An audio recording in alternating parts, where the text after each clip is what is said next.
রাষ্ট্রপতি পদে বিএনপির প্রার্থী মির্জা ফখরুল ইসলাম আলমগীরের মনোনয়নপত্র দাখিল, দল ও সরকারের পদ থেকে পদত্যাগ। তেহরানের অনুমোদন ছাড়া হরমুজ প্রণালীতে জাহাজ চলাচল স্বাভাবিক হবে না, হুঁশিয়ারি ইরানের। মার্কিন রণতরীতে মারামারিতে মৃত্যুর খবর অস্বীকার করেছে যুক্তরাষ্ট্র। দেখছিলেন সংবাদ শিরোনাম, এবার বিস্তারিত। বিএনপির পক্ষ থেকে রাষ্ট্রপতি পদে মির্জা ফখরুল ইসলাম আলমগীরের মনোনয়নপত্র দাখিল করা হয়েছে। গতকাল নির্বাচনী কর্মকর্তা সিইসি এএমএম নাসির উদ্দিনের হাতে ফর্ম জমা দেন দলের স্থায়ী কমিটির সদস্য এবং মির্জা ফখরুল ইসলাম আলমগীরের প্রস্তাবক ডক্টর আব্দুল মঈন খানের নেতৃত্বে প্রতিনিধি দল। এই সময় আরও উপস্থিত ছিলেন মনোনয়ন ফর্মের সমর্থক বিএনপির স্থায়ী কমিটির সদস্য গয়েশ্বরচন্দ্র রায়, সিনিয়র যুগ্ম মহাসচিব রুহুল কবির রিজভী, চিফ হুইপ নুরুল ইসলাম মনি, পানি সম্পদ মন্ত্রী শহীদ উদ্দিন চৌধুরী অ্যানি সহ অন্যান্য নেতারা। পরে চিফ হুইপ বলেন, দল ও জোটের পক্ষ থেকে মনোনয়ন দেওয়া হয়েছে। সাংবাদিকদের প্রশ্নের জবাবে গয়েশ্বরচন্দ্র রায় বলেন, এটা নিয়ম রক্ষার নির্বাচন না। জামাত নির্বাচন বর্জন না করে প্রার্থী দেয়ায় তাদের ধন্যবাদ জানান। এর আগে দলের স্থায়ী কমিটির বৈঠক শেষে মির্জা ফখরুলের হাতে রাষ্ট্রপতি পদের মনোনয়নপত্র তুলে দেন বিএনপি চেয়ারম্যান ও প্রধানমন্ত্রী তারেক রহমান। সংসদ সরকার ও দলের পদ থেকে পদত্যাগ করেছেন মির্জা ফখরুল। আরও জানাচ্ছেন জাহাঙ্গীর আকন্দ।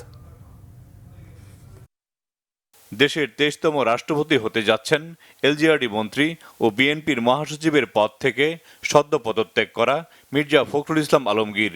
সংবিধানের ৭০ অনুচ্ছেদ অনুযায়ী দলের বাইরে গিয়ে সংসদ সদস্যদের ভোট দেওয়ার বিধান না থাকা এবং একক সংখ্যাগরিষ্ঠতা নিয়ে বিএনপি সরকারে থাকায় মির্জা ফখরুল ইসলাম আলমগীরের রাষ্ট্রপতি হওয়া আনুষ্ঠানিকতা মাত্র। বৃহস্পতিবার দুপুর 12:30টায় সচিবালয়ে বিএনপির চেয়ারম্যান ও প্রধানমন্ত্রী তারেক রহমানের সাথে দেখা করেন দলের স্থায়ী কমিটির সদস্য এবং সিনিয়র নেতারা। এরপর মির্জা ফখরুল ইসলাম আলমগীরকে দেশের 23তম রাষ্ট্রপতি হিসেবে নির্বাচনের জন্য মনোনয়ন দেয় বিএনপি। এ সময় মির্জা ফখরুলের হাতে মনোনয়নপত্র তুলে দেন বিএনপির চেয়ারম্যান তারেক রহমান। পরে এ নিয়ে সাংবাদিকদের সাথে কথা বলেন প্রধানমন্ত্রীর উপদেষ্টা ও বিএনপির সিনিয়র যুগ্ম মহাসচিব রুহুল কবির রিজভী। দলের সম্মানিত চেয়ারম্যান এবং প্রজাতন্ত্রী বাংলাদেশ সরকারের প্রধানমন্ত্রীর সাথে বৈঠকে এই সিদ্ধান্ত গৃহীত হয়েছে। বাংলাদেশ জাতীয়তাবাদী দলের প্রার্থী হয়েছেন মির্জা ফখরুল ইসলাম আলমগীর এবং তিনি প্রার্থী হওয়ার সাথে সাথে বাংলাদেশ জাতীয়তাবাদী দলের মহাসচিব এবং জাতীয় স্থায়ী কমিটির সদস্য পদ থেকে পদত্যাগ করেছেন। এই বিষয়টি আপনাদের সামনে আমরা সারা জাতিকে অবহিত করলাম। রুহুল কবির রিজভী জানান, মন্ত্রী, সংসদ সদস্য এবং মহাসচিব সহ বিএনপির সকল পদ থেকে পদত্যাগ করেছেন মির্জা ফখরুল ইসলাম আলমগীর। তবে ভারপ্রাপ্ত মহাসচিব হিসাবে কে দায়িত্ব পালন করবেন তা নিয়ে কোনো সিদ্ধান্ত হয়নি বলে জানান রুহুল কবির রিজভী। আমাদের দলের সম্মানিত চেয়ারম্যান এবং প্রধানমন্ত্রী তার কাছে দায়িত্ব দেওয়া আছে। তিনি যে প্রক্রিয়ায় যেভাবে হোক তিনি সেটা নিয়ে মতামত নিয়ে তিনি সেটা জানাবেন, সেটা আপনারা পরে জানতে পারবেন।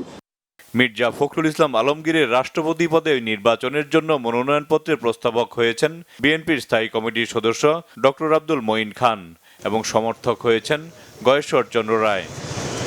জাহাঙ্গীর আকন্দ, বাংলা ভিশন, ঢাকা। চাঁপাইনবাবগঞ্জ শহরের নবাবগঞ্জ মডেল সরকারি প্রাথমিক বিদ্যালয় শুধু নামে নয়, সাফল্যেও মডেল। এবছরের প্রাথমিক বৃত্তি পরীক্ষায় ঈর্ষণীয় ফলাফল এরই সাক্ষ্য বহন করে। 53 জন পরীক্ষার্থীর মধ্যে 52 জনই বৃত্তি পেয়েছে। কিভাবে এলো এই গৌরবময় সাফল্য? চাঁপাইনবাবগঞ্জ প্রতিনিধি নাদিম হোসেনের প্রতিবেদনে বিস্তারিত।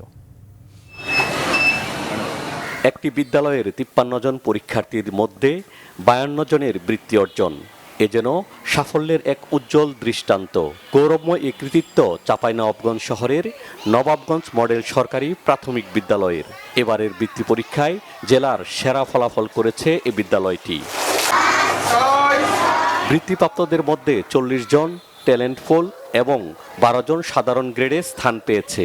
এই ফলাফলের পেছনের কারিগর স্কুলের শিক্ষকরা। আমি যে ট্যালেন্টগুলো বৃত্তি পেয়েছি এর অবদান ছিল আমার শিক্ষকদের, আমার অভিভাবকের, যারা আমার কঠোর পরিশ্রম করে আমাকে এই পর্যায়ে এনে দিয়েছেন, শিখিয়েছেন নিয়ম কানুন এবং তারা বলেছেন যে কিভাবে নিজেকে উপস্থাপন করতে হবে। আর শিক্ষকরা জানালেন এই সফলতার পেছনের গল্প। আমরা কখন যাই, কোনো সময় সন্ধ্যা হয়, তারপরে আমাদের এসার অর্থ চলে যায়। প্রত্যেকটা শিক্ষার্থীর ব্যক্তিগতভাবে খোঁজ খবর, আমাদের সাথে তাদের অভিভাবক, এখানকার স্থানীয় গণ্যমান্য ব্যক্তিবর্গ এবং স্কুলের পারিপার্শ্বিক পরিবেশে যারা অবদান রেখেছে তাদের অবদানও স্বীকার্য। সন্তানের এ অর্জনে খুবই আনন্দিত অভিভাবকরা। তারা বলেছেন, শিক্ষকদের আন্তরিকতা আর কঠোর পরিশ্রমই এমন ফলাফল সম্ভব হয়েছে। খুবই ভালো রেজাল্টের পেছনে টিচারদের অনেক বড় ভূমিকা আছে। এখানে টিচাররা খুব ভালো মতো ক্লাস নেন এবং পাঠদান খুব ভালো মতো দেন। এই স্কুলের যারা টিচার আছেন তারা এবং অভিভাবক আছেন তারা সবার প্রচেষ্টার ফসল হচ্ছে এই রেজাল্ট। বিদ্যালয়ের প্রধান শিক্ষক জানান, ছাত্র, শিক্ষক ও অভিভাবকদের সার্বিক সহযোগিতায় এসেছে এই অর্জন।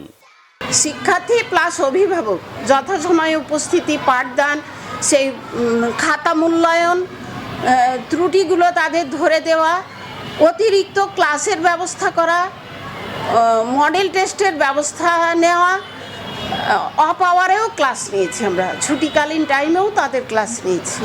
শিক্ষা অফিস বলছে, নবাবগঞ্জ মডেল সরকারি প্রাথমিক বিদ্যালয়ের এই ফলাফল শিক্ষা অঙ্গনে নতুন দৃষ্টান্ত স্থাপন করেছে।